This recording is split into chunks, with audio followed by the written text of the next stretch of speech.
Hello, welcome back to the VinceWorks YouTube channel. For those who are new to my channel, please subscribe and click the notification bell so you'll be updated on my motivational, inspirational, and educational videos. Now I'll be sharing about my tour in Rwanda. Back then, when I was deployed as a member of the Philippine National Police Contingent to the United Nations African Union hybrid operations in Darfur, in West Darfur, Sudan, I was curious to visit Rwanda in East Central Africa, purposely to see myself there, the memorial relative to the bloody genocide in 1994. I was then on compensated time off, or CTO, in Kampala, Uganda, so I decided to travel to Rwanda alone. Though I have a friend policeman who is my co-peacekeeper in Darfur, Sudan, but he is still on duty, and he told me that his wife and a friend will lead me to their place in Kigali, the capital, and thereafter I am planning to go to Bujumbura in Burundi, a neighboring country of Rwanda. I took a night bus trip from Kampala, Uganda, which will be arriving in Kigali early in the morning. Kigali is the capital and the largest city of Rwanda. It is near the nation's geographic center in a region of rolling hills, with a series of valleys and ridges joined by steep slopes. The places we traversed were cold, and I am hesitant to sleep while sitting despite being tired, because I want to be watchful for safety during the entire trip, because I don't know anybody among us passengers.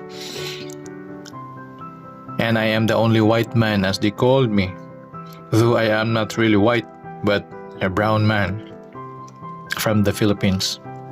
They are staring at me, which adds more thrill to the journey, which will take about 9 hours. And the bus that I took suddenly stopped, and I saw a lot of people along the road and from the surrounding trees with their gallons, and I found out that there was a vehicular incident that transpired in that highway. A tanker carrying petroleum was there, shattered right at the center of the road. So it took us some time to pass, and the travel continues. Rwanda caught my interest because of the Rwandan genocide.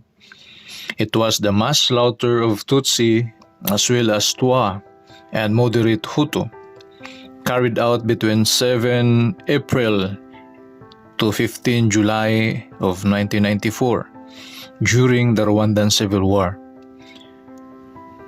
The most widely accepted scholarly estimates are around 500 to 600,000 Tutsi deaths. In 1990, the Rwandan Patriotic Front, a rebel group composed of Tutsi refugees, invaded northern Rwanda from their base in Uganda, initiating the Rwandan Civil War. Neither side was able to gain decisive advantage in the war, and the Rwandan government, led by President Juvenal Habyarimana, signed the Arusha Accords with the RPF on August 4 of 1993.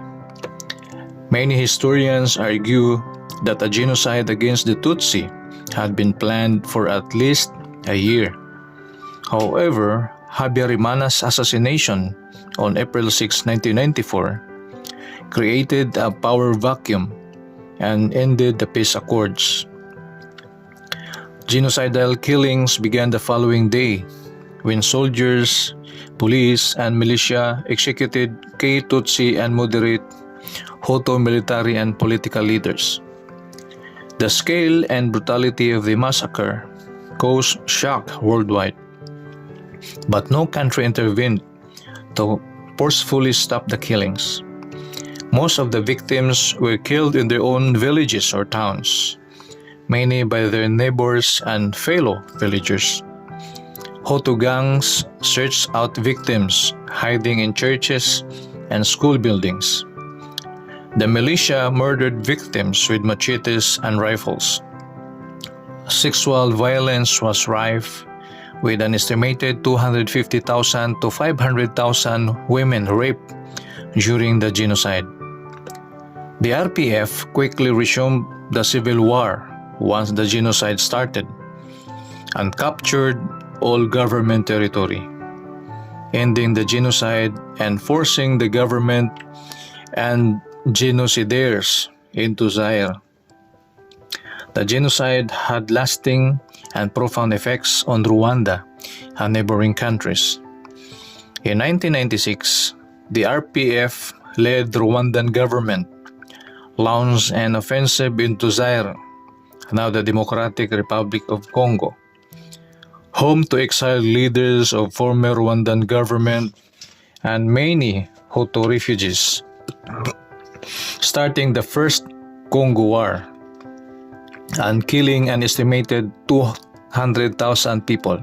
The city has been Rwanda's economic, cultural, and transport hub since it became the capital following independence from Belgian rule in 1962. A number of films about Rwandan genocide have been filmed in Kigali, including 100 Days, Sometimes in April, Shooting Dogs, Shake Hands with the Devil. Others, such as Rwanda Hotel, were set in the city but filmed in other countries. In 2005, Kabera inaugurated the Rwandan Film Festival, which takes place annually at venues in the capital and elsewhere, giving it the nickname Hollywood, a portmanteau word combining Rwanda's nickname, Land of a Thousand Hills, with Hollywood.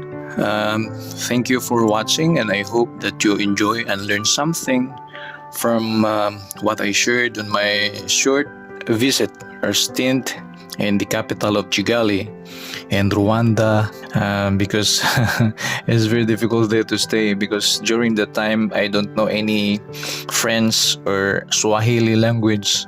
Communicating with people is very difficult for me that time. And then as I planned that I will go to Bujumbura in Burundi, I canceled the plan because I don't know anybody there, and communicating people along the way would be very difficult because of the language barrier. So I decided to go back to Kampala in Uganda. Of those who are new, please subscribe to my channel so you'll be updated to my educational, inspirational, and motivational videos.